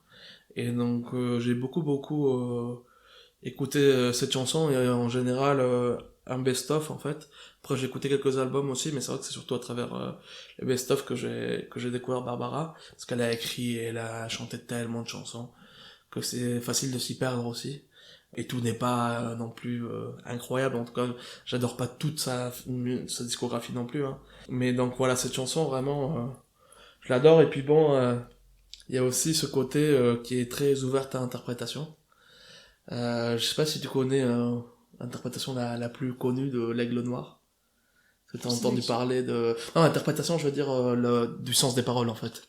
Du texte. Non, je suis pas sûre. Je suis pas certaine de savoir de quoi ça parle vraiment. Ouais. J'ai des petites idées, mais je suis pas sûre, donc vas-y, dis-moi. Ben, en fait, il y a différentes interprétations, et c'est vrai que moi j'aime bien, en fait, justement, ce côté où ça rapporte un rêve, en réalité.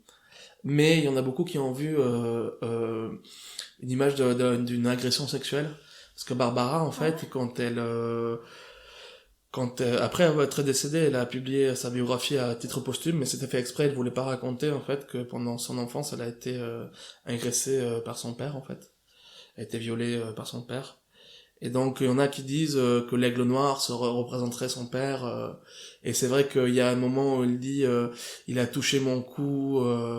Et après, il dit c'est alors que je l'ai reconnu. Donc, ça pourrait être le père qui se rapproche d'elle et qui elle le voit. Et bon, après, je trouve que l'interprétation a quand même des limites, parce que au final, elle a l'air pas malheureuse, en fait, d'avoir rencontré l'aigle noir, alors que bon, si c'était vraiment une métaphore d'un viol, ça serait pas le cas, quoi. Donc je sais pas trop, mais j'aime bien justement que c'est un peu comme la chanson que je disais avant, en fait, la chanson précédente en espagnol là. Je sais pas trop de quoi ça parle exactement, mais j'aime beaucoup les paroles, en fait, le texte, et je la trouve magnifique. Et comme moi, en fait, dans cette chanson, je trouve que ce qui est génial, c'est que le texte est vraiment très bien accompagné par la voix, en fait. Ça monte en puissance, ça monte et ça redescend, ça devient doux, elle s'envole et puis après elle revient, mais elle s'envole comme l'oiseau justement, comme l'aigle noir et tout. Tu hoches de la tête. Ouais, ben j'avais jamais vraiment écouté Barbara.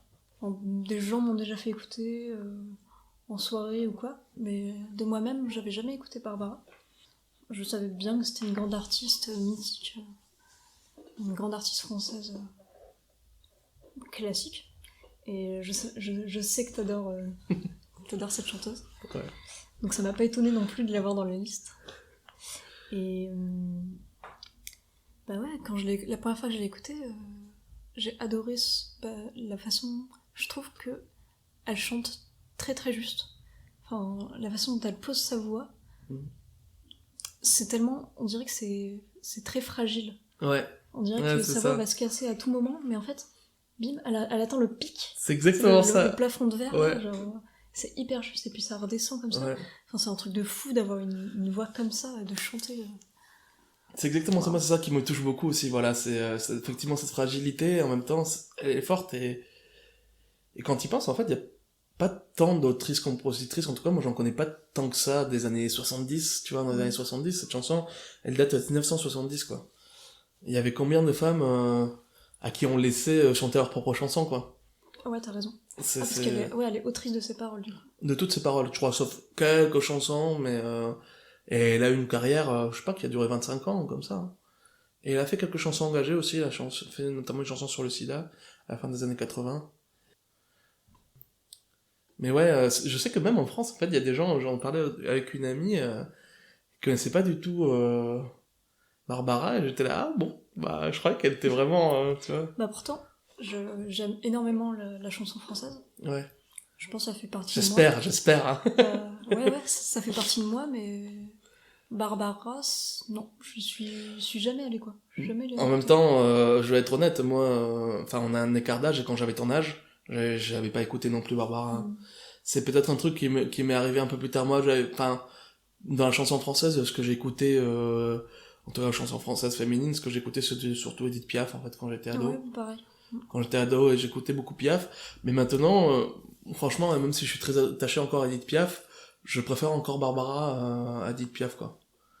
Dans ses textes, dans sa façon d'écrire aussi, et surtout, comme tu disais, d'interpréter aussi, c'est tellement sensible, c'est beau, c'est classe, en fait. C'est très beau, quoi. C'est ça, le truc. Ah, je trouve ça fou. Ouais. Et j'ai adoré l'instrumental qui devient très psyché à la fin. Ouais. Alors, je sais pas, je pense avec le charlet, là. Ouais. Il y a comme un truc et y a... de vibe psyché, quoi. Un peu, ouais, c'est vrai. La guitare, je sais pas si c'est une guitare ou si c'est le charlet qui fait ça. Ouais. Bon, en tout cas, je sais pas comment a été enregistré, comment ont été enregistrés les instruments pour cette chanson. Et qui étaient les... Ah, moi, ça, je sais pas trop, je t'avoue que... Les musiciens ou les musiciennes. Ouais. Mais ouais, je m'attendais pas, en fait, qu'il y ait un côté psyché dans Barbara. Et en fait, j'ai en même temps, quand tu réfléchis, les paroles, elles sont carrément oniriques, quoi. C'est carrément un rêve d'un aigle qui... Ça fait sens. Ouais. J'étais étonnée, agréablement surprise. Ouais, je suis content, franchement, parce que j'étais pas du tout sûr que t'allais... Parce que c'est un peu vieux, quoi, comme chanson. Je dis pas que t'écoutes pas les trucs vieux, mais c'était très classique, quoi. Et très classique, quoi. C'est très... parce qu'en réalité, elle est pas si ancienne. Je crois qu'elle a chanté jusqu'en 90 ou un truc comme ça. Hein. Tu vois, genre, elle est décédée en 92 ou 93, un truc comme ça. Donc bon, il y a des trucs qui sont pas si anciens, mais c'est vrai que c'est la plupart de sa carrière, c'est quand même les années 70 et tout. Bah, c'est vrai que dans mon imaginaire, Barbara, c'était une chanteuse assez classique, qui m'attirait pas forcément. Ouais. Parce que ce que j'écoutais dans la chanson française, c'était plus les baroudeurs, genre Renaud, Brassens. Ouais, bien sûr, moi aussi. Hein. J'y ai pensé, en fait, à Brassens aussi. J'aurais pu tout à fait mettre... Mais bon, déjà, moi, je pensais aussi à l'équilibre, en fait, entre... je voulais mettre aussi, parce que j'aime beaucoup aussi les voix de femmes, en général. Des chanteuses, tu vois, qui sont uniques, on va dire. Il y a plein de chanteuses, commerciales ou moins commerciales, mais donc j'aime beaucoup, je suis assez sensible à ça. Et en plus, là, il y a aussi, le côté autrice-compositrice et tout, qui est trop bien, quoi. C'est pour ça que j'ai présenté, et ça m'a pas mal accompagné, en fait, quelques années, voilà, un peu plus âgé, peut-être, à 25, 26 ans aussi.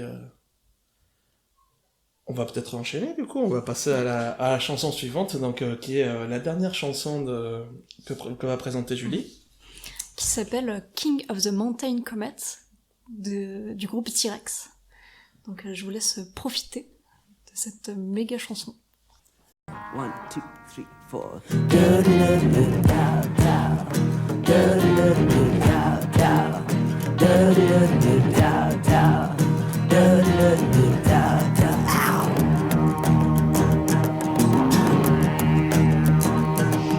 The king of the mountain comet, on his arm there was a dove. In livery green and tapestry clean, he called it his falcon of love, oh yeah. Called it his falcon of love, do-do-do-do-do-do, do-do-do-do-do-do-do, do-do-do-do-do-do-do, do-do-do-do-do-do-do, do-do-do-do-do-do-do.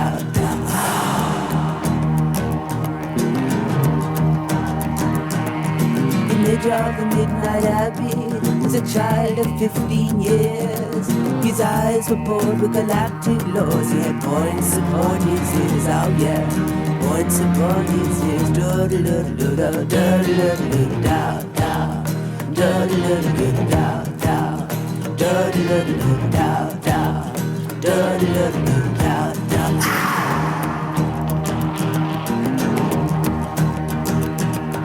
The wild witch visitor Isha was a changeling son from Mars. He learned his songs from the cosmic throngs and played them on a Fender guitar, oh yeah. Played them on a Fender guitar, do-do-do-do-do-do,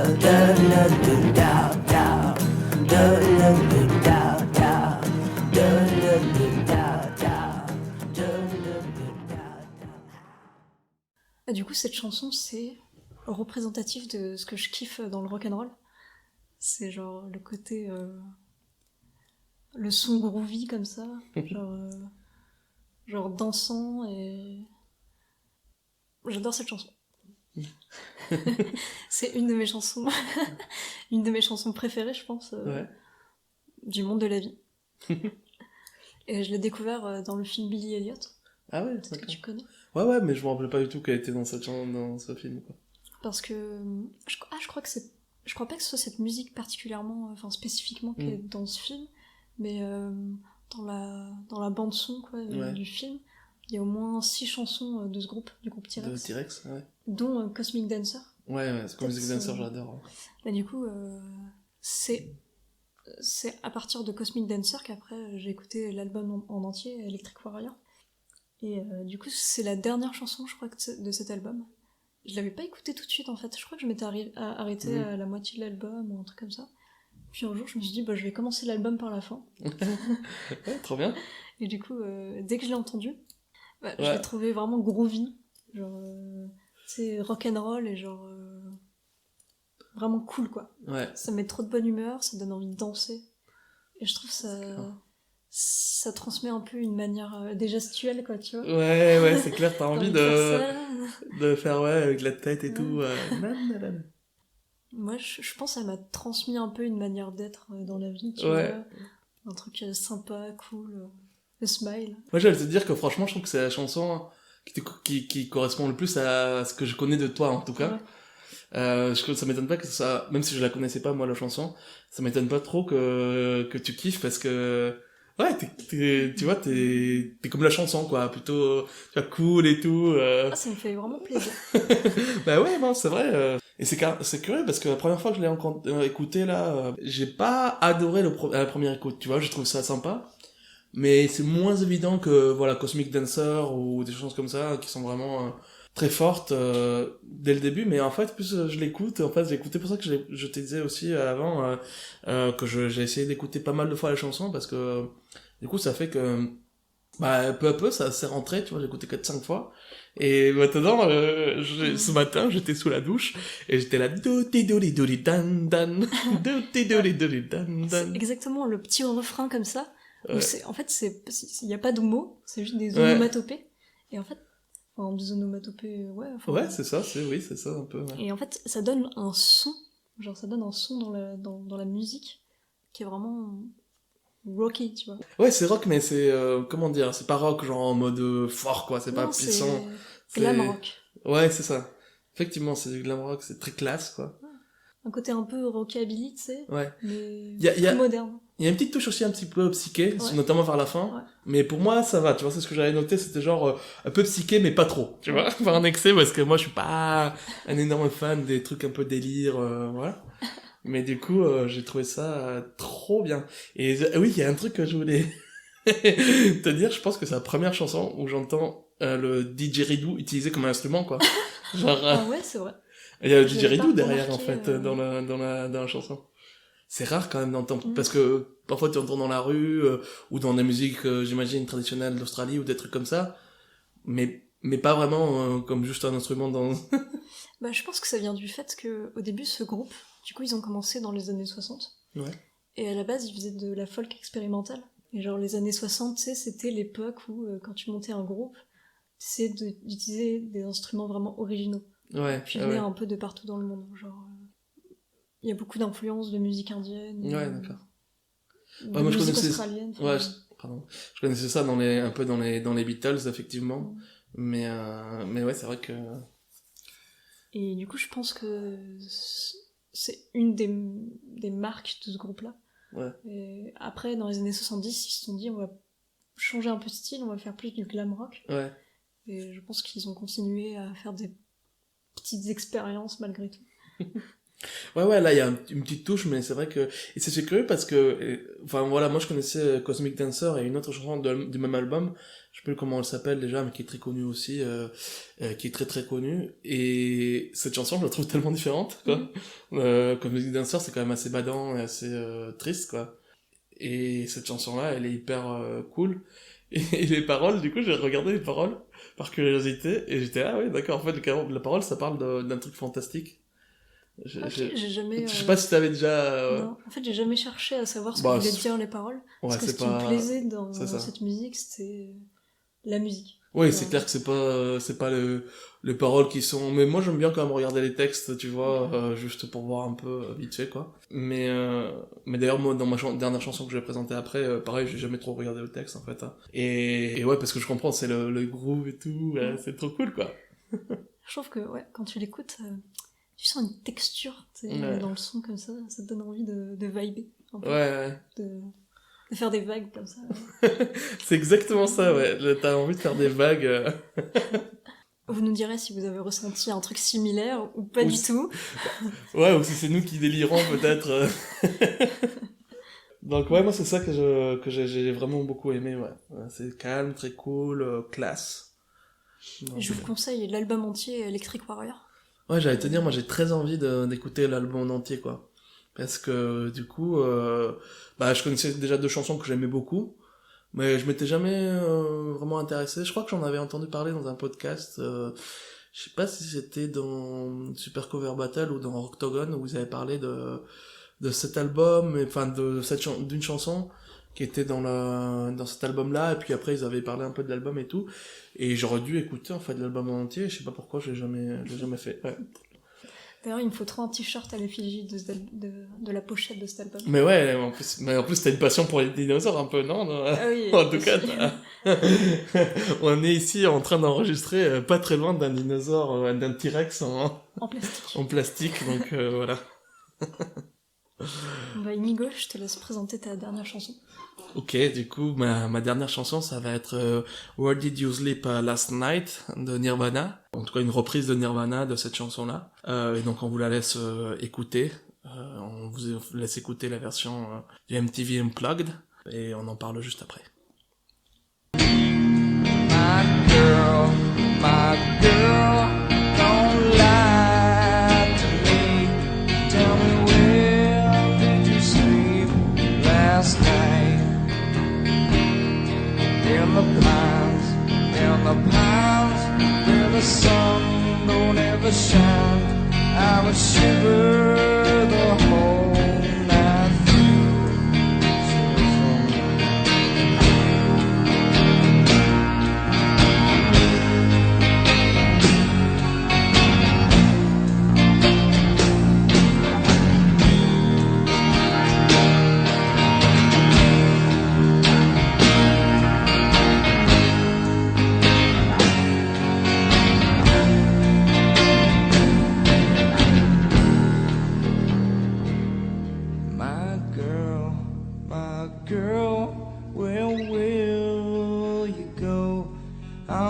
going where the cold wind blows. In the pines where the sun don't ever shine, I would shiver the whole night through. My girl, don't lie to me. Tell me, where did you sleep last night? In the pines, where the sun don't ever shine, I would shiver the whole night through. My girl, where will you go? I'm going where the cold wind blows. In the pines, sun will shine, I shiver. Oh, night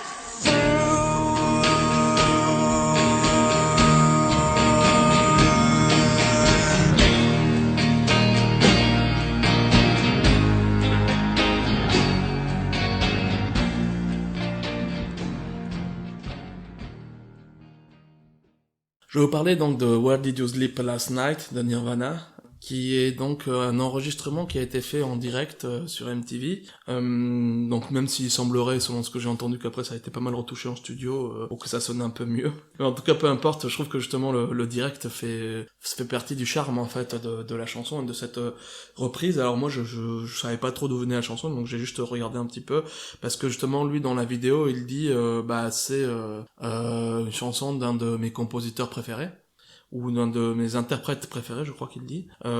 Et donc lui, il attribue cette chanson à Lead Belly, qui est un chanteur des années 20. Je crois que c'est un enregistrement de 1925, qui était un chanteur afro-américain de folk traditionnel. Et en fait, c'est une chanson qui est plus ancienne que ce chanteur, qui date de la fin du 19e siècle. On sait pas trop qui est l'auteur d'origine en fait de cette chanson. Et donc la mélodie est exactement la même que dans la chanson d'origine. Ce qui change et ce que j'adore, en fait, c'est le moment où il casse sa voix, quoi. La fin de la chanson, moi, elle me transporte et ça m'a toujours fait ça. J'ai eu une grosse période Nirvana, comme j'ai l'impression un peu tout le monde, de ma génération en tout cas, même si je suis la génération juste après qu'il soit décédé, Kurt Cobain. Donc voilà, j'ai eu une grosse période vers entre 17 et 19 ans, quoi, de Nirvana. Je me rappelle une fois notamment, j'étais... c'était après un peu une période très très puissante où j'avais fait du bénévolat et j'étais...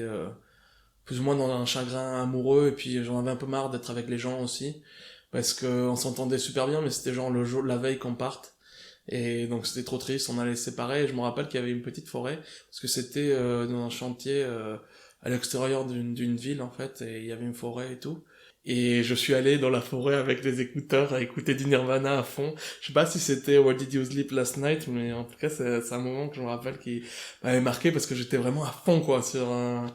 Peut-être que c'était Smell Like Teen Spirit ou Come As You Are ou Rape Me aussi, mais donc voilà, je sais que Nirvana c'est un très très gros groupe et qu'il y a une très grosse idolâtrie autour de Kurt Cobain, parce qu'aussi voilà, c'est un artiste maudit.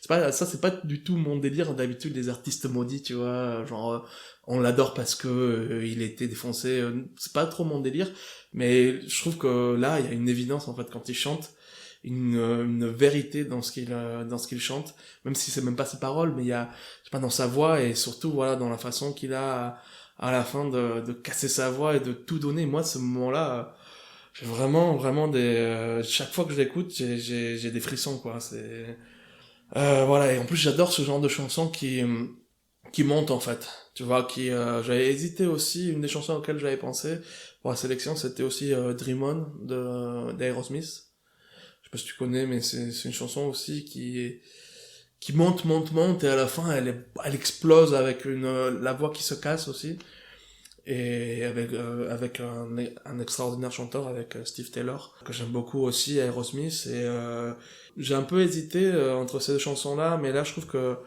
celle-là, elle fait plus partie de mon histoire, en fait. Nirvana, et particulièrement Why Did You Sleep Last Night. C'est une chanson aussi qui est pas forcément très représentative de Nirvana, parce qu'elle est assez douce, en fait, dans la plupart de... Mais ce qui est très représentatif, c'est le moment, ce qui est très grunge, en fait, c'est ça, c'est le moment où la voix se casse, mais comment c'est possible? Et quand tu le vois, en fait, en vidéo, parce que ça, en fait, c'est un concert qui a été enregistré, et après, c'est devenu un album aussi. C'est incroyable, quoi. Quand tu le vois, il le fait, et il est tellement habité, j'adore cette chanson, quoi. C'est envoûtant, c'est charmant, voilà. C'est génial. Qu'est-ce que t'en penses, du coup, toi? Ben, je connaissais, évidemment. Je crois que... j'écoute pas énormément Nirvana. En fait, évidemment, j'adore ce groupe, mais... Je trouvais qu'il y avait trop de fans, justement, du groupe. Et... Trop de t-shirts, peut-être, aussi? Ouais, c'est ça, genre... j'ai découvert ce groupe assez tard, quand même, genre... vers mes 18 ans, je pense, avec des potes. Et pourtant, j'écoutais déjà du rock à cette époque, mais je sais pas, je me suis jamais dit je vais aller écouter Nirvana. Enfin, je me disais plus tard, quoi. Disons que ça fait pas partie d'un des groupes qui a impacté ma vie personnelle, même si j'adore leurs chansons. Ouais. En fait, je me demandais si, du coup, toi, tu préférais quand c'était en acoustique comme ça, ou t'écoutes quand même leur album Non, j'avoue que j'ai écouté beaucoup le best-of, en fait, qui s'appelle Nirvana, je crois, le best-of. Et j'aime beaucoup aussi, mais c'est vrai que, du coup, je crois que l'année dernière, c'est la première fois que j'écoutais en entier, pas l'album Nevermind, que j'avais déjà écouté plusieurs fois, mais l'album In Utero. Je crois que c'est la première fois que j'écoutais In Utero en entier, parce que je connaissais quelques chansons de In Utero, voilà. Mais du coup, ouais, c'est vrai qu'il y a des chansons qui sont ultra violentes et peut-être que trop pour moi, tu vois, vraiment. Mais non, j'adore leurs chansons qui sont pas en acoustique aussi, hein, franchement. Et après, j'aime beaucoup aussi maintenant, du coup, les Foo Fighters, qui sont le groupe de Dave Grohl, qui était batteur dans Nirvana. Un super batteur. Ouais, un super batteur et un super chanteur, un super groupe, en fait. Ce que j'aime notamment dans Where Did You Sleep Last Night, comme ça en acoustique, c'est la batterie hyper douce. Le rythme est grave bien géré, genre le son doux comme ça. Et cette chanson, tu l'as découverte avec le clip? Est-ce que je l'ai découverte? Je pense que oui, quoique, hein, parce que moi quand je l'ai découverte, je suis même pas sûr que YouTube existait, donc je sais pas si... parce que c'était en 2008, ou 2009. Peut-être sur MTV? Non, pas sur MTV, non, j'ai jamais trop regardé MTV. Je sais pas, je me rappelle plus si elle est dans le best-of, mais en tout cas, j'ai souvent regardé avec l'enregistrement, quoi. C'est même pas un clip, en fait, c'est juste l'enregistrement en direct, et c'est vrai que c'est une chanson qui gagne aussi à être vue comme ça, quoi. Justement, ma question, c'était est-ce que la mise en scène du plateau, quoi, est-ce que ça avait joué un rôle dans ton appréciation de cette musique? Je pense que c'est surtout de le voir lui la chanter, en fait, tu vois, et d'être vraiment dans le délire, mais tous, en fait, d'être qu'il soit là et tout, ça, moi, honnêtement, je suis pas du tout quelqu'un qui écoute des lives en général. À la limite des concerts, tu vois, regarder un concert sur YouTube, ok, mais pas écouter un album live, c'est pas du tout mon délire, parce qu'en fait, il y a souvent ce truc où t'entends les gens crier, t'entends, tu vois, le chanteur qui s'arrête, parce que, et du coup, t'as l'impression d'être là, mais t'es pas là. Donc, pour moi, ça n'a pas grand intérêt d'écouter des lives. Parfois, c'est des versions de chansons, du coup, qui, pour le live, sont super, mais quand tu l'écoutes, t'es là, ouais, mais en fait, je suis pas dans le délire, donc, du live, tu vois.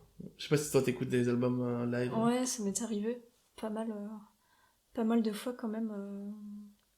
Moi j'aime bien au contraire être dans l'ambiance du concert. Ouais. En fait, je m'imagine dans l'ambiance du concert et même si je sais que je suis pas, quoi, mais je me dis parfois ça me rend plutôt nostalgique, parce que je me dis c'est triste que j'ai pas vécu cette époque, ou c'est un peu fantasmé, c'est vrai, mais... Quand je regarde ta sélection, je pense que c'est tous j'écoute beaucoup chanteurs, de vieille musique. Des chanteurs où t'aurais pas pu voir les concerts, quoi. Non, exactement. Sauf que Nirvana. Je l'ai vu. Ah, tu l'as vu en concert, je l'ai vu en 2016. Bon, moi Nirvana, j'en sais plus non plus, hein, mais bon... j'avoue, et Barbara non plus, mais... Par exemple, je regardais beaucoup les lives de Kenny Arcana. Ouais. Notamment un live qu'elle a fait à Marseille. D'accord. Je crois en 2012 ou un truc comme ça. Je trouve que quand t'as l'image, au moins, t'as un truc, parce que t'es un peu plus plongé dedans, quoi. Ah oui, je regarde avec l'image. Ouais. J'écoute pas Enfin, je fais pas que écouter. Je trouve que après ce qui est cool c'est que du coup tu les vois parler un peu, tu les vois aussi bah après ce qui est terrible c'est que cet enregistrement c'est genre je crois quelques mois avant qu'il se suicide quoi. Donc c'est assez terrible en fait de se dire ce mec là il était tellement mal en fait qu'il a fini quelques mois après par se suicider et en même temps quand il crie quand il déchire la voix tu vois en fait Dans son cette... visage. Ouais, cette douleur, c'est pas seulement dans le visage, mais même dans la yeux. voix, en fait, dans sa façon de chanter, pour moi, ça sort de l'âme, quoi, et c'est une douleur, en fait, quand il fait Michael! Bon, on va éviter de vous faire écouter nos voix chanter, parce que on a l'idée, peut-être, dans un futur, de chanter dans ce podcast, mais pour l'instant, on Mais s'entraîne. ce qui est bien dans les lives, je trouve, c'est que tu peux mieux comprendre l'artiste Ouais. quand tu le vois interpréter en réel. C'est vrai qu'il y a ça aussi, et j'avoue que de tous les chanteurs là, il y en a 2 que j'ai vus en concert et 2 où j'ai déjà vu les lives en fait, effectivement, même Barbara, j'ai déjà regardé aussi son interprétation, même je trouve que même son look aussi est très classe à Barbara. Donc ouais, c'est vrai que c'est intéressant et en même temps il y a ce côté, bah ce que tu disais, c'est pas nostalgique, mais moi je me dis bah je suis pas là quoi en fait. Bah ça, je me dis, enfin, ça me dérange pas le fait que je sois pas là, mais par exemple, j'ai souvent regardé le live du groupe Sniper, quand ils font graver dans la roche, je sais plus, c'est un de leurs concerts fin des années 90, je crois. C'est vrai que je l'ai vu il y a pas si longtemps, la vidéo de cette chanson, et waouh, c'est... Tu sais, quand tout le monde débarque sur la scène, là... Mais je crois que tu me l'avais envoyé, d'ailleurs. Ouais, je te l'avais envoyé. Mais j'aime trop remater ce live souvent. Ouais. Parce que je me dis, putain, quelle époque, genre, quelle ambiance. Ouais. Et c'est vrai que ce live et cette chanson, ça, je la connaissais un peu avant, mais celle de Gravier dans la roche, mais là, quand tu la vois, on dirait que ils mettent tellement leur trip. Ouais, c'est clair. C'est clair. Tu dis, ouais, c'est ces gens-là qui font leur propre musique, c'est trop bien. Ouais, c'est sûr. Bah, du coup, justement, on commençait un petit peu à discuter, donc pour finir l'émission, je te propose qu'on parle un tout petit peu de notre sélection, ce que t'as pensé de mes chansons, ce que moi j'ai pensé des tiennes en général, tu vois, et aussi de ce que tu disais déjà un petit peu avant, est-ce que tu vas réécouter certaines des chansons Ben, je pense que je vais plus m'intéresser à Barbara, du coup. Ouais, c'est bien ça. Tu es une bonne élève. Et puis je pense que je vais aller écouter l'album de Extremoduro. Celui-là, il est très bien. Il y a une chanson, Cerca del Suelo, notamment, que j'adore. Donc, qui est un peu salace aussi. Hein. Et il y a aussi Stand By, qui est ma chanson préférée, je pense, qui est dans cet album-là. Donc, il s'appelle Moi, comment il s'appelle? Yo Minoría Absoluta. Donc, ça s'appelle Moi, minorité absolue. Genre, comme la majorité absolue, mais le contraire, la minorité absolue. Ouais, moi, franchement, je suis trop content que tu aies kiffé de l'ensemble. J'ai l'impression quand même des chansons, quoi. Tu t'aimes bien. Bah, j'ai tout de suite eu le smile quand j'ai vu les chansons que t'avais choisies. Genre, ça m'a trop motivée, j'étais en mode putain, trop bien. Ouais. Et je suis contente d'avoir. De te connaître mieux à travers des titres qui t'ont marqué, quoi. Connaître mieux ton histoire. C'est clair. Par rapport à ça. C'est clair. C'est un peu l'objectif du podcast aussi, hein. Donc, c'est ça aussi, et c'est ça qui est trop bien, c'est que. Et moi, en fait, honnêtement, quand je les ai vus, Tracy Chapman, je crois que même tu me l'avais envoyé, je pense. Donc, je connaissais bien et tout, mais les autres, ça m'a pas surpris parce que je savais que t'aimais Kenny Arcana et tout, et que t'aimais le rap et tout, mais j'avoue que quand je l'ai vu, la sélection, je me suis dit, ah, d'accord, ok. Mais je connaissais pas trop les chansons, donc, voilà, je me suis dit, et par contre, en écoutant, j'étais trop content. Franchement, les 4 chansons, je les aime bien toutes les 4, quoi. Et c'était pas gagné d'avance, forcément. Mais, parce que je veux dire, c'est pas forcément ce que j'écoute. Donc ouais, j'ai vraiment beaucoup apprécié, et j'ai surtout écouté l'album de T-Rex, là, je vais vraiment l'écouter. Peut-être écouter un peu plus de Kenny Arcana. Parce que c'est vrai que j'avais déjà un peu écouté, mais, tu me diras, en dehors du...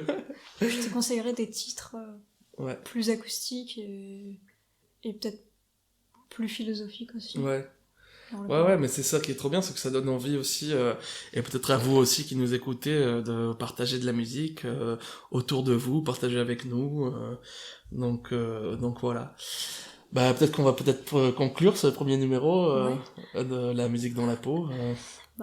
Soyez indulgents et indulgentes parce que c'est notre première émission. Premier enregistrement. Ouais, c'est la voilà. première fois qu'on fait ça. Donc on était Donc, un peu stressés, mais voilà. ça va. Mais c'était super dans l'ensemble, donc moi j'étais très content. On vous mettra la playlist en fait avec les chansons dans la description. Bientôt on aura aussi des réseaux sociaux, j'imagine, il faudra qu'on en crée. Très bientôt on aura des réseaux sociaux. Et plus tard dans le projet, on voudrait avoir des invités.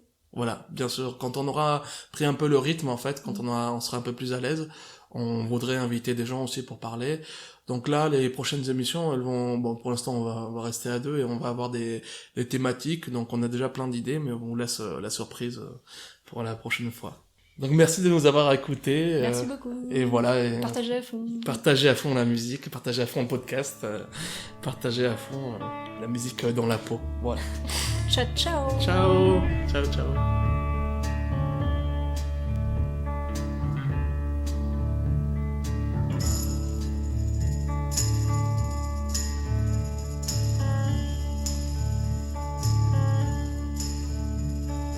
This is the end, beautiful friend.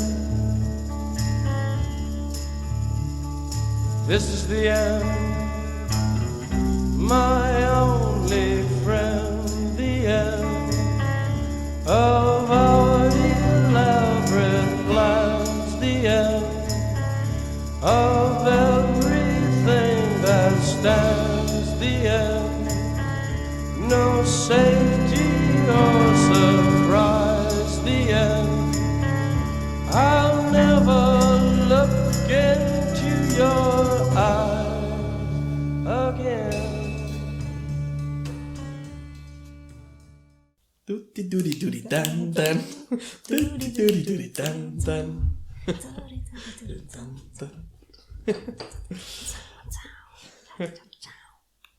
Ouais.